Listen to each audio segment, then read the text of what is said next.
Hi everyone, and welcome to the Stool podcast, a podcast for woodworkers and the maker community in general. This is episode number 36.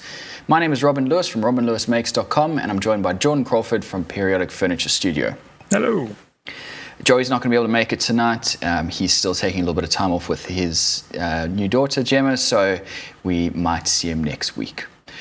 We live stream recording on YouTube every Tuesday evening at 7 p.m. Australian Eastern Standard Time, or UTC plus 10, or you can watch or listen to it later on YouTube, iTunes, or SoundCloud. I want to say hello to everyone in the chat. We'll get to your comments towards the end of the show, but feel free to chat amongst yourselves, the idea being that this is also a place for people to meet. Now, I know we've been having a lot of trouble in the chat over the last couple of weeks, so John and I have tried a couple of things tonight. Hopefully it's going to be all right, but as we said last week, if there's any issues, just let us know and just keep us up to date, so that'd be great. Not that we can do anything, but we can be made aware of it. Yeah, we can't do too much, but at least we know then where we stand and we can try something for the next episode. All right, so announcements. John, do you want to start off with this weekend?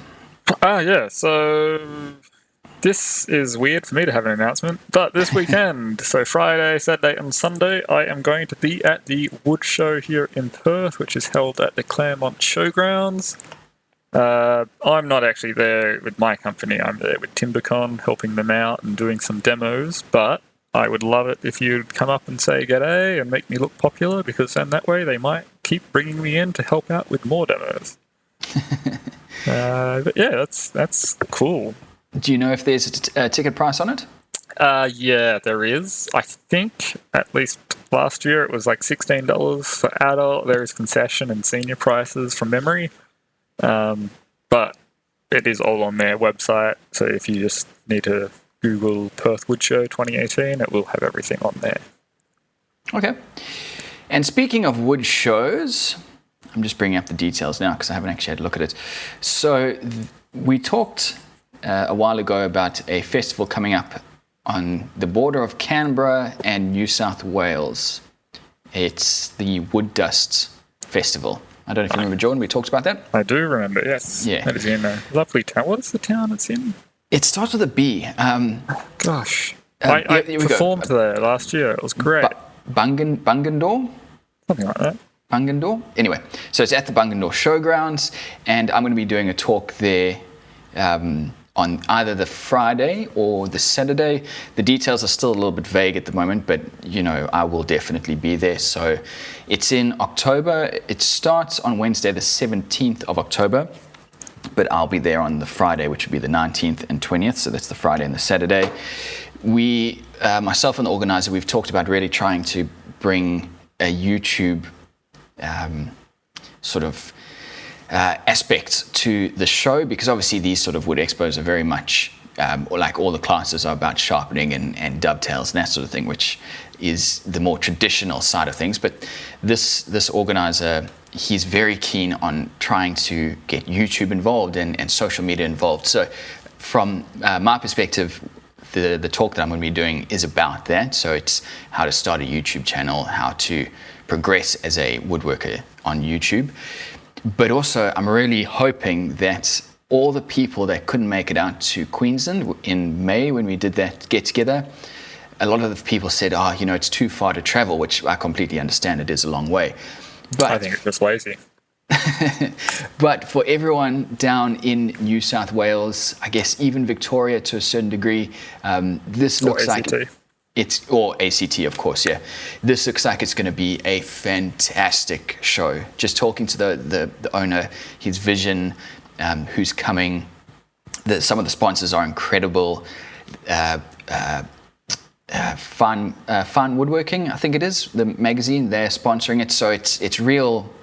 It's going to be top quality. If there is anybody down that side of Australia, it would be amazing if you could come out and just be part of that YouTube woodworking community and sort of support us and be part of it.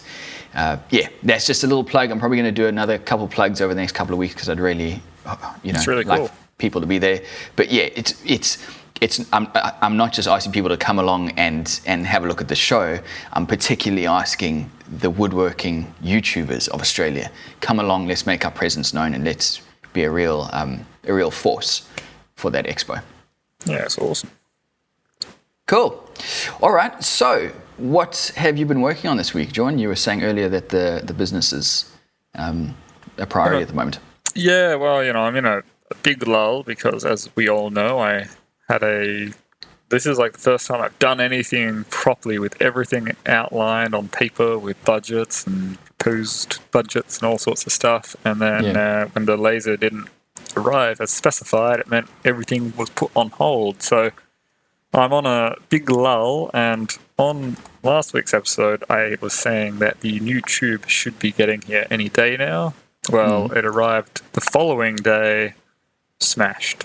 So I saw that. $2,000 of glass and other sciencey stuff, I don't know how it works, arrived broken, and now it's going to be, I don't know how long. So, this is the first time I've literally been out of money. Like, every single account I have is zero or negative, with overdrawn and interest just racking up like crazy. And then the supplier, and I can understand, like, if I was in their boat, I'd say the same thing.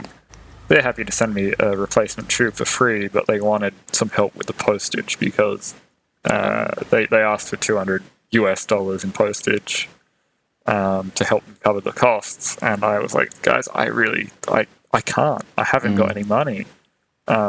What happens if this tube arrives broken? Do I have to give you another $200? And they've kind of reassured me that if it arrives broken, this will be, we'll cover postage on the next one. And if that doesn't happen, we'll refund you and all that sort of crap. Are they sort of, maybe not insinuating, but is the blame sitting on Australia Post or coming from the US, Well, the thing is, like, if the packaging was broken, TNT, who was the courier, their insurance would cover it. No worries at all. But the packaging wasn't broken at all. There wasn't even a scuff on it. Like, it was obviously handled properly. It's just something that happens. So then it falls on the way they've packaged it. And don't get me wrong, I'm not trying to, demonize them, but I'm just saying, like, for them to ask you to pay for shipping, yeah, I don't know, that just seems a bit weird. It did, and like, I'm a DHL account holder, and I went onto my portal with DHL and I calculated postage if I went through myself, and it was going to be $800. So, like, them asking for a couple of hundred is justifiable. And when I received this broken tube, obviously it was like a massive, devastating, holy crap, I'm actually going to go under. I can't see any way out of this. And when they said, can you help pay for additional postage, actually initially they said, could you help us with $250? So I said, I can't afford it. And they said, how about 200? And that's when I said the whole, let's go back and forth. But basically that arrived smashed. So that has resulted in even more delays. And with the wood show this week, I couldn't really get a start, or there was no point getting a start on any other commissions because it would be work for 2 days and then put it all on hold for a week. And chances are, if I've milled material and it's sat around for a week, it's going to move. If I don't mill material, then there's no real point in starting, all that sort of stuff. So basically, I've had the last 4 days off, sitting around, feeling sad and sorry for myself, trying to come up with like something to work on just to keep me busy and hopefully generate some income. So what I've done is I've come up with a plan with my sister's company, who is they're a lighting solution people, like architectural lighting. We've come up with a few plans there, and I'm hopefully going to get a few products on their website to help, supplement. It's not going to be like I'm one of their suppliers. It's just if they're interested, they're happy to back me, and then my lights will use their stuff, like, their suppliers. So that's something. But yeah, it's hard. Like right now. So there's nothing going on in the shop. No, absolutely not. No, I've closed the doors. I've walked away because if I'm in there and I'm walking from end to end trying to think, well, I could do this, but if I do this, then it's going to be in the way for when I do this. So I'm walking up and down, and it's not It's not productive, for one. It's not helpful for me. And as has been in the news everywhere lately, it's like, take a mental health day. Yeah. And like, I'm taking a page out of that, because if I'm forcing myself just to be there for no reason, I'm feeling more and more negative about the whole business. So, I've walked away, basically. I'm hoping the wood show this week. I've got a whole week hanging out with my mate Dane and Ray and all that, who was from TimberCon, and we always get along and have a good laugh. So I'm hoping like a week of that will just recharge the batteries, and when I get back, I can just jump straight into it. It's a shame that the work that I have got on isn't quite enough to cover, make ends meet right away, but there is work in the pipeline. So maybe if I can, I will jump into it and, just say, hey, I'll take this job on for nothing. Yeah. What about, and now this is possibly a stretch, what about working on some online content? I mean, I know it's not a huge amount of money, but if you've got nothing else to do in the shop, what about making an interesting video? See, that is where my mind is at right now. And my biggest issue, and we touched on this last week, and we're going to get into it on this episode, is that I feel like the content I've been putting out has kind of met a like a stagnation. Everything seems to be the same. So if I do jump into it, I want it to be something different, unique, that I can really get into. And I'm trying to come up with something to do that with. And I have an idea now, but of course it's Tuesday afternoon. I start working 8 a.m. tomorrow with TimberCon for a week, so it's like, well, I'll keep working on it in my mind. So then, when next Tuesday comes around, I can kind of jump straight into it. But and that's the thing. This is the way that it goes with small business, and everyone has their ups and downs, and I have to keep it in perspective. It's not the end of the world. It's just a hump. Yeah, exactly. And like, I could do the whole thing of saying on the podcast, like, no, everything's great, I'm just having a week off, but that would be bullshitting everyone. Yeah. Things are crap, I will admit that, but it's also really a good chance to reflect and figure out what I've done wrong and iron out things. It's all part of the journey as well. Exactly. And if it's something where you guys in the chat or who are listening to this on iTunes are thinking about starting your own business, keep in mind that it's not just simple. Like, sometimes you will hit a lull, and that's what's happening. So, but I think in the long run, it's going to be good, because it means that when I do eventually jump back into it, I'll have a much clearer direction, and everything will hopefully, work out easier. All right. But what about you, Robin? I saw some not silky. What is it? Something sexy on the Instagram. Yeah, so this week I've been working on this split level coffee table, and they are from old bed heads. So 2 bed heads, I've pulled them apart. They were just joined with dowels, so they came apart pretty easy. And I've drawn up the design and had a look at it, and myself and the clients, my in-laws, they are happy with the design. And then what I did is I've now started milling all the timber down to its final dimensions, and then I'll redraw or recreate the SketchUp file just so that it's exactly it, and then I can work off the plan. So this week all I've been doing is just getting, milling all the pieces down to size, putting them through the thickness and getting that varnish off. And it was quite a nice surprise. So when I got given this wood, my in-laws said to me, it's oak. And I picked it up and I thought, this is really light. And this is the same dimension as the timber you get from the pine you get from Bunnings. So it doesn't look like pine, but it could be. And it's so light. But it was from South Africa. So I couldn't really tell, because I don't know very much about South African woods. So I ran this through the thicknesser, and as it came out, I looked at this and I thought, this looks exactly like silky oak. Exactly like silky oak. Probably a bit paler, so it's a bit more blonde. But those trademark medullary rays running straight through it, and the smell exactly the same. Does it have an unpleasant smell? Because I've had a lot of like acacias and silky oaks and things come through, and I think it depends on where it's built, but it stinks like not, I wouldn't say rotting flesh, but definitely like a decomposing, swampy smell. I mean, I haven't thought of it like that. It could be. It's not I mean, I wouldn't class it as a nice smell. It's not cypress or something like that. Yeah. But it's definitely a distinct smell. So before the show, John and I were talking about what it could be now. As I say, I don't know very much about South African woods because I only got into woodworking when I moved to Australia. And we think it could be acacia, based on the fact that I know that acacias are plentiful in Australia, and we think that it could be from the same family? I think so. But I'm not a woodologist. Yeah, well, if anyone knows if acacias and grevilleas are from the same family, let me know. Because it was just crazy. I was working with this thinking to myself, I can't believe how similar it is. And then I can't believe how similar this is to something I know. And then it dawned on me that, it was just silky oak. So anyway, got all the pieces milled down, all the legs and stretchers, then got stuck onto the tabletop. That's what I worked on today. So it's made up of there's two bed heads, and they're joined together to form the tabletop.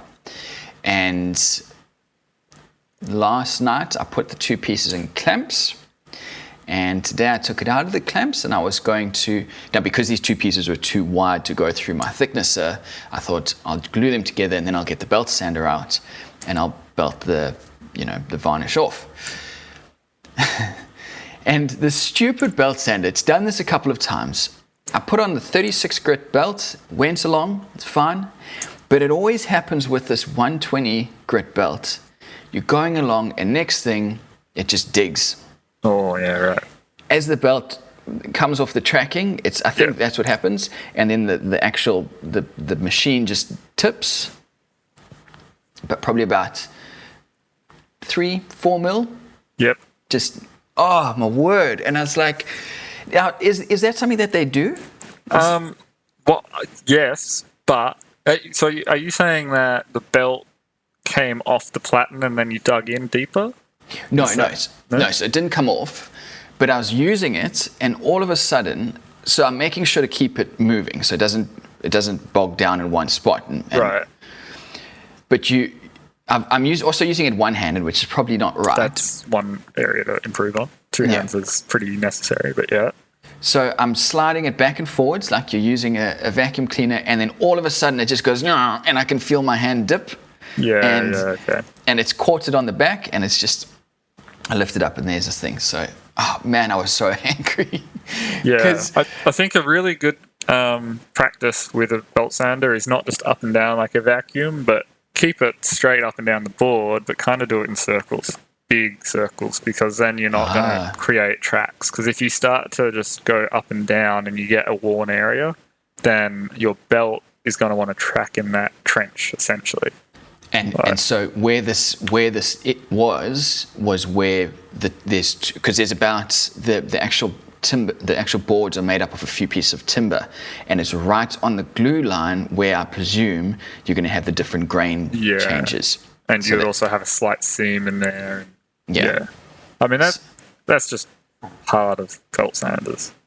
Once you master it, they're amazing. I think it's one of the best tools in the world. It was Steve Ramsey once said it's an unnecessary thing in the workshop, but I think it's amazing. And I've always had such good luck with it. But every now and then, as you said, if you don't have two hands on the thing, oh man, how to ruin your day. Anyway, I had it last time I was using a belt sander, the belt tore in two, and it overlapped onto itself. So it was kind of like sanding a T into the surface, and I didn't notice. I felt something hit my knuckles, and I thought, it must just be some of the crusty bark or whatever. And then it just kept going, and a few seconds later I looked down and I see this massive scored mark throughout the entire top. I'm like, jeez.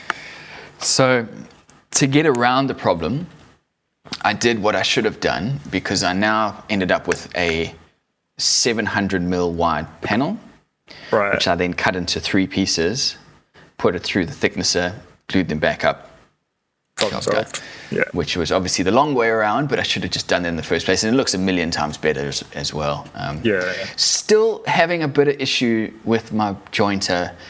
I don't know if one of the beds is now gone up or down. I'm still getting a bit of a convex edge when I use the edge jointer, but I just... Is it the whole length or just at the start and stop? Like, is it like snipe, or does it actually induce a curve as you're using it? It creates the curve. So what happens is you've got a general. Let's say I've got a perfectly flat piece. Yeah. I run it through, and then the back end doesn't engage the blade. So the back end of the board will just miss. Yeah. Okay. So you've probably, I'd say, what you've got is, instead of yours being a straight line, imagine that you raise the beds to the same level. I'd say that you've got a slight V shape. So it would be one of your two tables, hard to say without having a really long straight edge, would be dropped down a little bit. Yeah. So what you can do, you've got a Gibbs style dovetail like mine, right? It's not a parallelogram.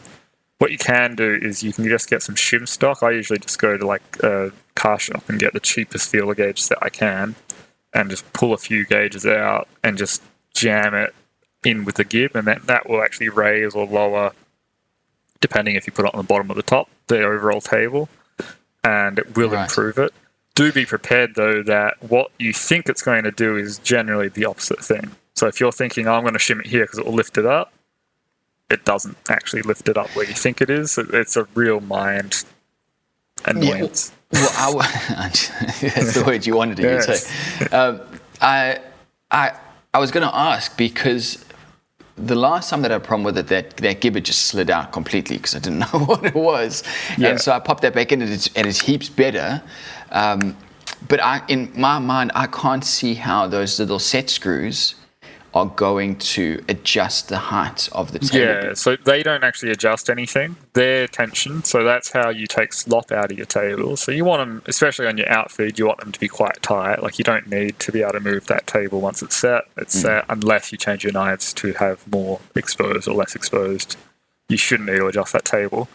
So you do have to, and this is where this style of jointer is cheaper, is because adjustment isn't there. So you do need to use shim. So you actually go in under the dovetail and shim it, then tighten the gib down. That will lock it down onto that new plane. Right. So those set screws are not for adjustment. They're just tension. That's right. Right. Okay. That's interesting. And in the perfect world, your dovetail would be perfectly machined. But these are still, at the end of the day, still going to be made in Taiwan with, either machines which have made thousands of them or people that have error. So, a worn machine is going to make a worn dovetail machine dovetail. Yeah. So it's a pain in the butt. But once it is set, you generally don't get it to wear out too quickly, especially on an outfeed table, because you just don't move it. Like my jointer, which is 75 years old, that's worn, but it's worn to where I've got it shimmed, and now it's fine. Yeah, this problem is on the in-feed table, I suspect, because everything I've read has said that the in-feed table is on an angle. So as you put the board in, it's coming in at the wrong angle. So it's that first 10 mil of the board is coming in at the wrong angle. Let's say 100 mil. Yeah. Once you get past that, you can then push that 100 mil down. So now you're on the outfeed table. Yeah. Okay. So you've got a sloped infeed. Yeah. So you can't line it up with the outfeed table, in that first 50 mil. And I think that's where the problem starts. So because it's so frustrating, because I push the board on, and as soon as I can get it flat on the outfeed table, it is.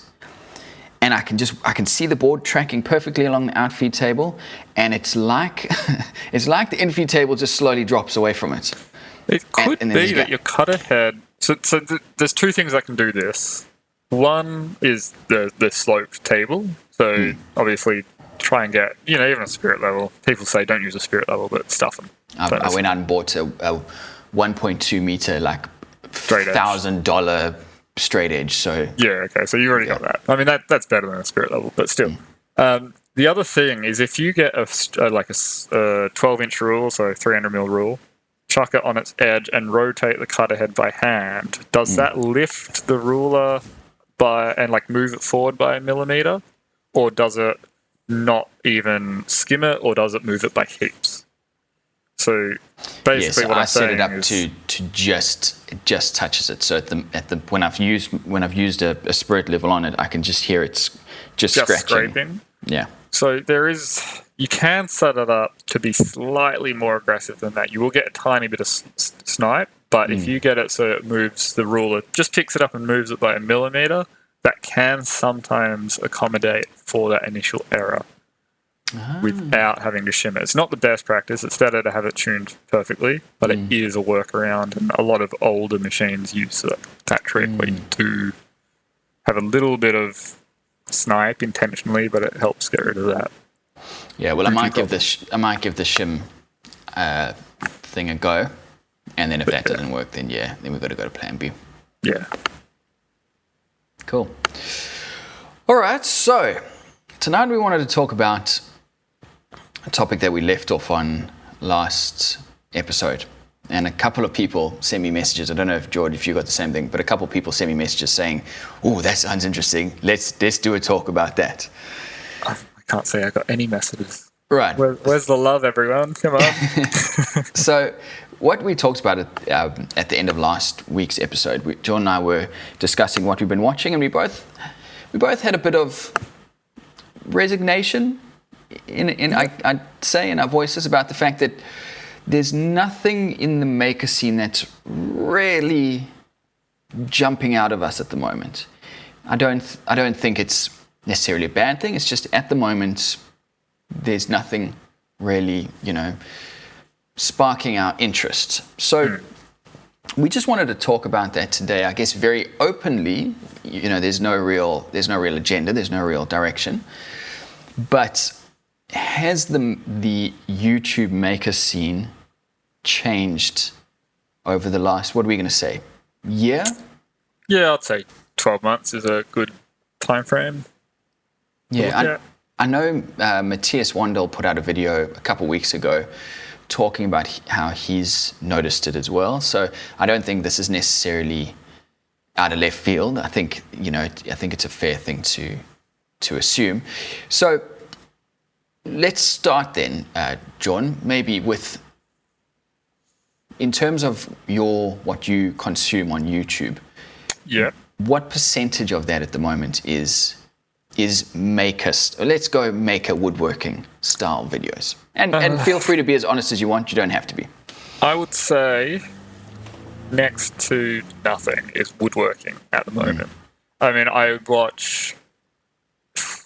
I'd say in a fortnight, I'd watch 1 or 2 woodworking specific videos, and that's about it.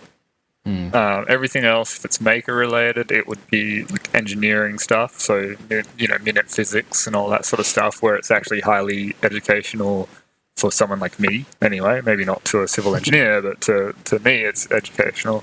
Or machining, like really, really boring machining videos, like Oxtool Works, who is 40-minute long videos of a guy talking and saying every 3 minutes.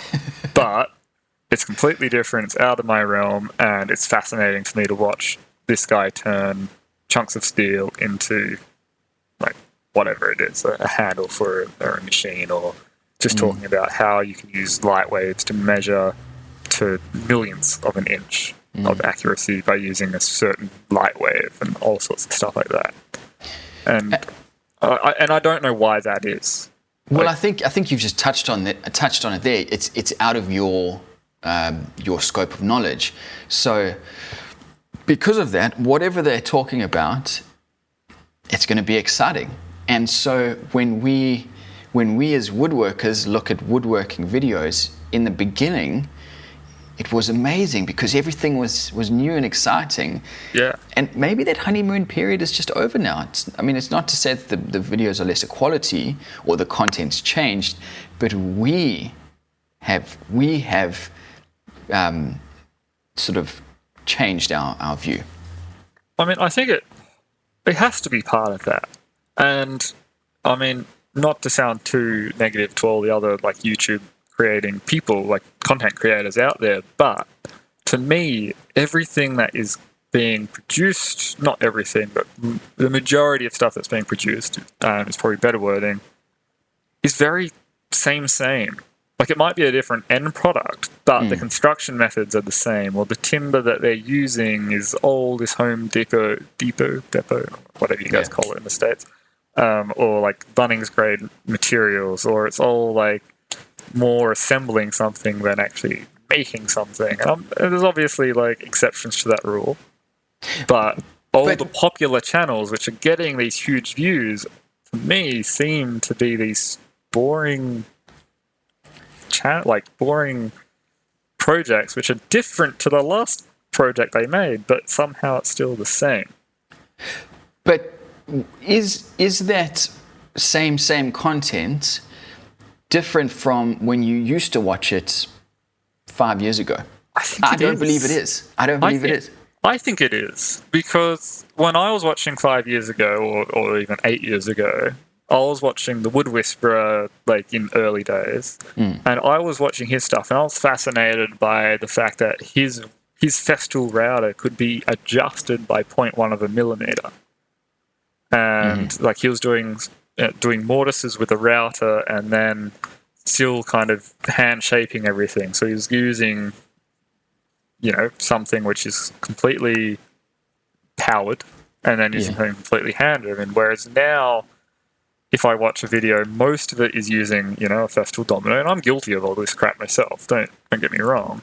But it's like it's using a domino, or it's using pocket screws, or it's using like dowel jigs. There's not really much else out there, people. I mean, there's a few guys. Samurai what's he call himself? Samurai woodworker. Samurai carpenter. Yeah, something like that. Like he does traditional joinery all the time. And that's, like, obviously one exception, but a whole heap of the other stuff seems to me is about making it as quickly as possible. Yeah, that's a really interesting one. I remember when, for me, I noticed it about a year or two ago. A lot of the like brand name stuff, it's basically signage, I guess. Yeah. Started working because a video game would come out, or Star Wars would come out, and everyone would make something to do with Star Wars. Yeah. The object of the video was no longer about fun woodworking. It was to get something out in line with Star Wars and there's nothing wrong with that. That's savvy business. But when a video comes out with one of those brands, I kind of look at it and go, this might be cool, but I don't know if it is going to be, because, as you say, it's that rush to the finish line, because the video in itself is not what's supposed to be amazing. Now, again, obviously we should probably caveat this entire conversation by saying we are going to generalize throughout this conversation. Yes. So we're not saying that it's like this for everyone, but yeah. Yeah, so, like there's obviously a lot of people out there that are putting effort into these amazing builds. It's just, when I refer to this, I'm probably referring to the stuff which is more popular, and getting the huge views. And obviously there's a reason they're getting the huge views. So, like, what? If I have any negative connotations to it, my opinion means squat. Like, they're the ones that are getting success. But would you say possibly, Robin, that the reason a lot of people are putting videos out there aren't because they're doing it for the project anymore, but they're doing it for the video, and maybe that's taken away the authenticity of it? Absolutely, and Leroy has literally just summed it up in the. Oh, there we go. Exactly. I think more people are trying to make a living from content, so creators are more prone to stick to a formula that works. Yeah. One thing that I've noticed a lot is that more and more of my audience are content creators, woodworkers. And I think that ties in with what you're saying, is that people like you and me did, so that, we're no different. People saw the scene growing and the fact that there was financial gain, and we thought, I want a piece of that. Yeah. and for a large part, I know for myself anyway, a lot of my videos were I've got to get a video out every week. Yeah. Quality just out the window. Got to get a video out every week to stay relevant in the algorithm. But it's funny how we think that, because I'm the same. I was the same. Now I obviously don't put out that much videos at this moment, but I do plan to put more out very soon. But if I look at the YouTube channels, which I keep going back to, and in my mind, are binge-worthy, it's channels like Alex Steele, it's like Alex French Guy Cooking, This Old Tony. These are all channels which are growing pretty quickly, and the one link I have between them all, and it's not something I associated like that long ago with anything, is how positive the presentation is. The guys, the personalities of those channels is what sells it to me, not necessarily the projects. Like Alex Steele, all of his videos are pretty similar. Like, a lot of slow motion forging and all of this. But him as a presenter, you can see the passion in it. He's really driven. He's over the top. And I almost could guarantee that if I ran into him on the street and had a conversation with him, he would be as down and mellow and not anywhere near as just a miserable animated. sod. Yeah, exactly. But the thing is, like, he's a brand now. Like, he's got 1 million subscribers. He's officially a brand. So he has to come up with this brand persona. And it's the same with This Old Tony. Like, his whole niche is that he is very serious, but he has amazing comic genius when it comes to timing of jokes and his humor throughout the videos. And that's something that is reliable with him. So, That's what Dirk was just saying earlier on. The outcome of a build and how the person making the video is important. Personality accounts for a lot, which I think is so important, because Alex Steele is, as you say, he's a brand, but he's also now a personality, and people want to be around him. Yeah. Now, guys like you and me, we have a similar place in the hierarchy, but it's just to such a lower degree that we don't have these people clambering to see our videos, because people don't want to get involved with a Robin Lewis video because he's Robin Lewis. I believe people like Alex Steele have something. Obviously, he's good at what he does, but he has something that's created out of the fact that he is someone that everyone wants to be a part of. Do you know what I mean? It's sort of the self-fulfilling prophecy, and that's why guys like that do well. His content is amazing. I'm obviously not taking that away, but because of his growth, in the back of your mind, you're thinking, there's something going on here. I want to be a part of that, and that snowball grows. Oh, 100%. Totally. And I think that's that association with seeing what's possible and thinking, I could have a part of that. How hard can it be? And people jumping on board and trying to do the same thing. Not necessarily identical thing, but, make a living off being a content creator is maybe what's flooded it. Now, for me, not to get too, self-indulgent here, but for me, when I started making videos, I did it because I freaking loved that process of filming the project, editing it, putting it online, sharing it with people, and then as my business became, which seems like it was a long time ago, and it was only about 2 months ago, it became, more and more successful, and I had less and less time to put into the actual videos, and it was, let's just put all the focus into the actual project, and if I can get a video out of it, great. It actually took a lot of that driving force of creating the videos out of it, and therefore took the kind of motivation and the passion out of it. And that's when shit went south on my channel of doing this. Well, maybe I can do the daily vlog. Okay, well, some people loved it, but majority hated it. And that kind of took away that driving force of it. So I think keeping content relevant, keeping fans relevant is just as much of an issue as the videos themselves, right? That doesn't even make any sense. No. I think that does make sense, because in that moment where you were scrambling to make something happen, your core values of your videos changed. And again, no disrespect meant, but what happens in that situation is you then start to water down that pool, because now you're putting out videos because you feel like you need to put out videos, and the quality is not what it was before. Yeah. And so when you end up in a situation where the entire community is doing that, because we all do that, when our videos aren't doing well, we scramble. We put out these low quality, not necessarily low quality, but these like subpar, half-assed videos. You know, I made a video about a year ago where it was supposed to be a pencil holder out of concrete, bit of copper pipe.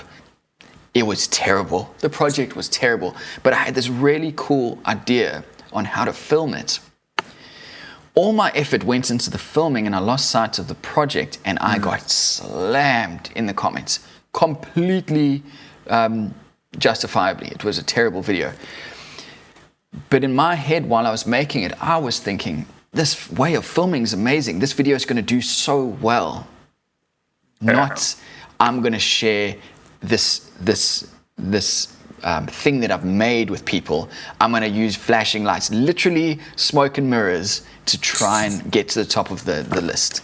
Yeah. And it's wrong. It's so wrong. It is. I think everyone with a YouTube channel of any size, above, a couple of hundred views per video, is guilty of losing sight of the actual product and is putting it all into the video, even if that video isn't what your viewers came to you for. Yeah. But to bring it back to the original topic of, yes. Yeah, sort of, is the maker scene slowing down a bit? I think because of all these things that we've talked about now, the what do they call it? Is it the barrier to entrance, or you know what I'm talking about? The starting point, or what you need to become a YouTube maker. People have seen that there's this bandwagon or this cash cow, like yourself and I did at one point.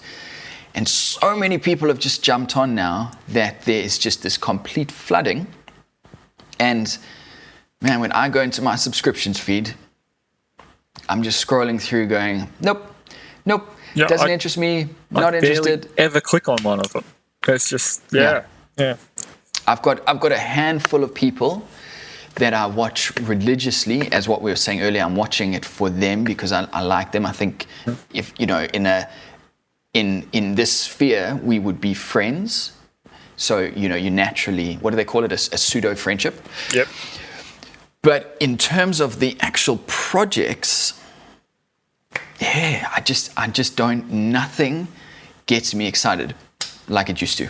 Yeah, and I'm in the exact same boat. And it's this that has, we talked a few, maybe 5 episodes ago now about, the change of my YouTube channel, main YouTube channel's name, and that is because I wanted to free up myself to actually change from crap that no longer interests me and actually go in a slightly different direction. So whether it be, an engineering project or a 3D printing or something like that, it gives me that freedom without my audience expecting everything to be out of wood. I mean, I haven't successfully implemented it because of time restraints and all that sort of crap, but it is because I had the exact same impression as you, where it's, nothing is really interesting me out there right now. So why would I want to contribute to it? Yeah. And I haven't successfully come up with a way to combat that issue, but we're working on it. One thing that is quite unfortunate about this whole thing is I think you do then end up, you as the viewer get into this mentality of no, scroll, and you can end up missing stuff. We've got Vic from Down Under Woodworks in the chat at the moment, and he put out a video. It was to make a pot plant holder out of dowels, and the way he went about cutting those, so basically it's half-lapped dowel. So you can imagine cutting those half-laps in dowel stock can be quite, well, for me anyway, I'd never thought of it. In his video, he came up with a super cool jig. I thought it was amazing. And if you get into the habit of just skipping through things and not keeping up with them, you can miss out on those absolute nuggets, gems, because you're so busy just going back to what you know. So I guess there is something to be said for every now and then you as the viewer, you need to put in the effort and you need to break out of your routine. Oh, totally. And I think maybe that's also a huge thing, is that it's our routine has changed. Like, we are definitely in this conversation anyway kind of saying that the content has not necessarily changed, but content is responsible for our disinterest. But maybe it isn't. I mean, maybe it is that we've changed our habits, and it's nothing to do with the actual content. It's just our habits. So. Or not even necessarily habits, just we as people have grown. The YouTube phase has shifted. We've got old and boring. Those are all contributing factors. This week, I got a couple of people contact me for sticker swaps, just out of the blue. And I've never heard of these guys. And I thought to myself, I wonder if, we're sitting here and we're having this conversation, thinking back on the good old days, when the maker scene was blowing up and it was incredible. I wonder if there's going to be we're just one generation of it. There will then be a resurgence of it in the next generation. Oh, yeah. That's an open question. I mean, how could there not be? I mean, let's look at pop culture. In the 70s, I think it was, yo-yos. They were like the fad, right? Yeah. And then they died out, and then they came back in the 90s, and then they died out, and they came back in the thousands. It's like everything has a cycle. Same as, pop culture in anything with comic books. Spider-Man was huge, and then died, then was huge, and then died, and then got sold out to Hollywood, and died. But I can't believe that the content is going to change. Because at the end of the day... content will only change with technology. Yeah, correct. So when the CNC thing happened, the CNC movement happened, and lasers, that was all it.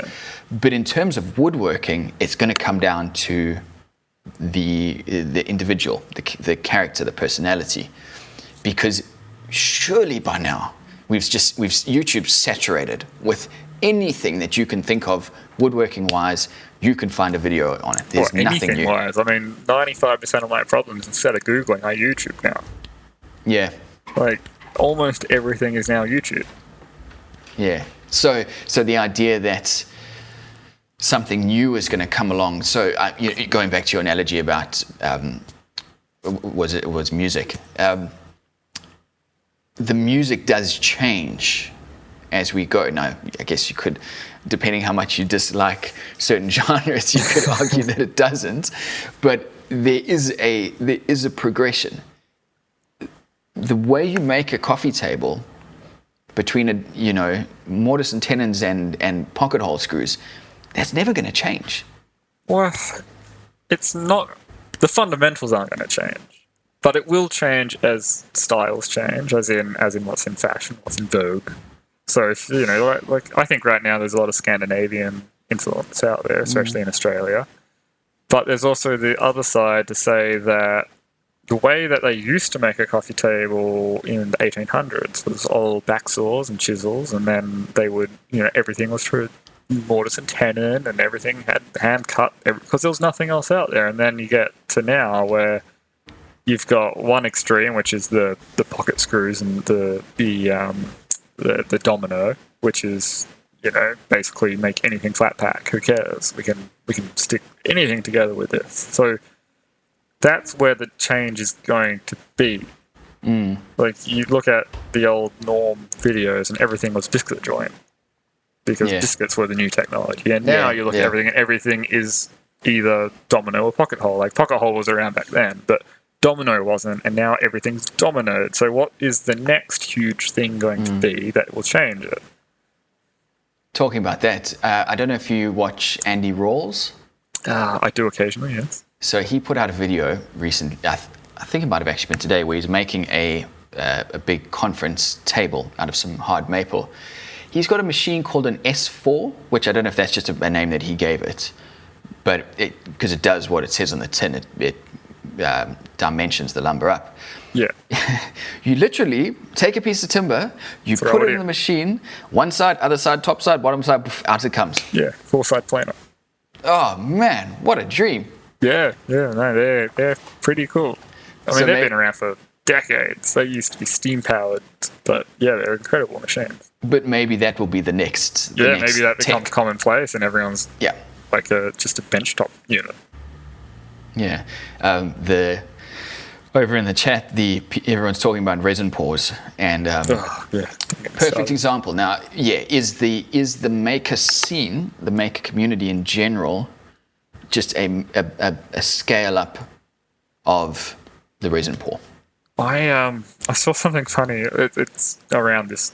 Sorry, it's a little bit off topic, but I saw on Instagram I can't remember who shared it. It was a furniture designer that I really like though. And it was a photo of a slab with a crack in it, like a gallon of resin and pigment, hairpin legs, and then it was captioned "Instant Furniture Designer Starter Kit." It's so true. You get a bit of wood, some plastic, and some pre-made legs, and screw it all together, and there you go. You're a furniture designer. Yeah, and that's what it is at the moment. Yeah, that's quite funny. I met up with someone in last weekend in Adelaide who's a carpenter, and he was talking about how he's into YouTube and he's finding it pretty helpful. And I was like, oh yeah, I'm on YouTube, yeah. And he says to me, have you seen one of those resin tables? And I just thought, it's everywhere now. It is just everywhere. Yeah, and that's when you say, oh no, I haven't, please tell me.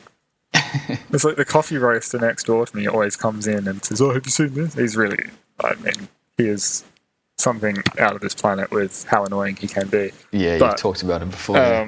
Like he comes in and he shows me this, the iris tables where you rotate it and it expands 10 times the size. I'm like, yeah, man, I saw that about 10 years ago, but pretty cool. Thanks for showing me that. And then he comes in, oh yeah, I saw something really cool. Have a look at this. And it's a resin table. I'm so anti them, but I have to pretend because you give me coffee. Yeah. So now, obviously, we've talked about the community a fair bit. We put our videos out into the community with an expectation that people watch them. As being part of that community, do you think there's a bit of a rights and responsibility here? So we should be, every time, let's say, not to single anyone out, but every time an Australian maker video comes out, we got to be on that because that's our responsibility. Or do you think it comes down to, if you make good videos, it works? If you make rubbish videos, no one owes you anything? I mean, it's hard to say. I'd love to back every Australian woodworker and YouTuber there is because, I'm part of that scene. But in reality, I don't know every Australian woodworker or YouTuber. And if their videos don't interest me, I just don't have time to watch 20 videos a day. So there's I'd love to, but an ideology I think is there, but in reality it's not. I think the bigger responsibility comes down to us on a personal level as a creator. So, if we're working on a video and we're watching this and think, what a crock of duty, then do you think it's our responsibility to say, let's not put this out there. This is adding to the problem, which is a saturated market for personal gain. I do it with my pricing of work, which is probably why I feel like I always underprice myself after I finish a project. But if I feel like it's unfair, then it's not fair. And I think it comes down to our videos and all of that. If we feel like we're going to contribute to this problem, then don't. Only contribute to the good stuff. Well, I mean, you call it a problem. Maybe a problem is the wrong word. Because I think about it from the perspective of earlier we were talking about. You said that This getting onto YouTube was just a way for you to show your. Oh no, so that's right. You said you enjoyed the editing process, right? Yeah. I've always wanted YouTube to be a career for me. I've always wanted to be YouTube famous from the start. So for me to say I don't want to be part of the problem, it's, you know, for someone like me, it's not so much about making sure that I put out good content. It's about that I win in the algorithm. Now, I'm not saying that that's how it is now, but I'm saying when I started, when I had the stars in my eyes, that was my goal. It wasn't about the community. It wasn't about anything. All I wanted to do was make sure I was at the top of the search list. Yeah. So maybe to answer your question about are we the ones to blame when we put out junky videos, maybe it's what do you want out of it? Because if you want a slow burn community, then yeah, check what you put out. You know, don't just send it out. But if you want to get into the top of the search rankings, you've got to be putting out the videos. You've got to get in front of eyes. But you're not going to get to the top if your videos you're putting out are crap. Well, then you've got to find a way to work the system. So you've got to do lists like top 5 tools in my workshop. Yeah, We've all seen that. We don't need to know that, but people love it. So you put out the video. Yeah, and I'm like I shouldn't. I think I was maybe a bit harsh when I was saying, you know, check yourself before you put it out. But I just mean that if you watch a video after you edit it and you think this is not great, I think it's a perfectly reasonable thing to say. But it's also like, do you not think that doing this self-audit of content is important for your channel's growth as someone that wants to be YouTube famous? Would you not, like, you don't want to be a freaking, what's his name, the idiot, Logan Paul. Yeah. Like, you don't want to be a Logan Paul that is just become such a big-headed idiot because who's massively famous on YouTube and has more digits in his bank account than we'll ever see. I mean, I'm not saying like that's not all that there is to it, but for Logan Paul, he's winning. Like, he's exactly where he wants to be. I mean, he was. He's not anymore. Yeah. Do you keep up with all of that? Not really. I mean, I've seen a few things on him because he's putting out some anyway, I won't say my comments. But. Yeah, he's. I don't follow him, but I watch Philip DeFranco. I don't know if you. He's basically like a YouTube news guy. And he's always, I know. He's always going on about the Paul. So yeah, it's pretty funny. Yeah. Yeah. Cool. All right. Anything else you want to add? I don't feel like we've fleshed this topic out yet. There's still a lot more to talk about. I think, yeah. I mean, we went a lot of directions in this short conversation. Yeah. But no, I mean, I think we've got a very good start on it. There's more to talk about though. Well, then, at least to round off the topic of the video is the maker scene slowing down. I personally think it is, only because our community is now becoming more and more makers as opposed to content creators as opposed to consumers. Mm-hmm. And I think as soon as you do that, you're watering down the pool, not necessarily because the content creators aren't viewers as well, but people who are creating content view things differently to just a regular viewer. Definitely. Yeah, like content creators are probably bigger critics than a standard viewer. Yeah. I think that's a really good way to put it.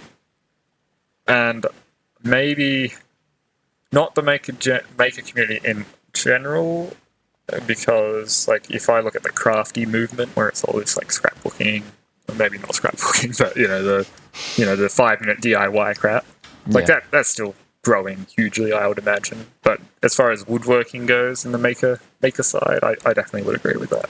Mm. Yeah, cool. All right. So, speaking of watching videos, what have you been watching this week? Well, you wouldn't guess it from my earlier comments, but I've been watching a lot of Alex Steele. Going straight for the big guys. Yeah, that's what I've been watching. I can't. His videos are good. Yeah, it's good. It's You can't, good can't argue videos. with I that. mean, I think I did say this. Like, a lot of it's the same stuff, but you just go back and back because of the personality. And yeah, it's just cool.